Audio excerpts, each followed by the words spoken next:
Welcome again guys to my channel. This is Janel Idanyo at sa video kong ito, ituturo ko po sa inyo kung paano po ang proseso sa pag-apply po sa MoveIt.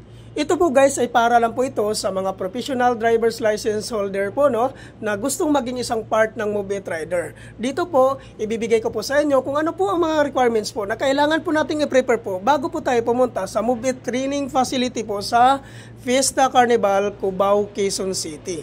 Ano po ba ang mga requirements na kailangan po nating i-prepare before po tayo pumunta?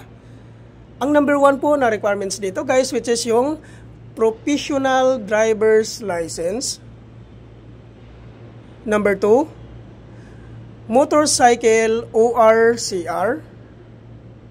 Number 3, NBI clearance. Number 4, police clearance. Number 5, 2019 and above motorcycle year model. At regarding naman po sa mga hindi pa po nakapangalan sa inyo yung mga motor, ay kailangan nyo lang pong magdala ng authorization letter. Kailangan po guys naka-notarize po yun. At hingian nyo po ng one valid government IDC owner. Ipotocopy nyo po at papirmahin nyo po ng 3 beses sa baba.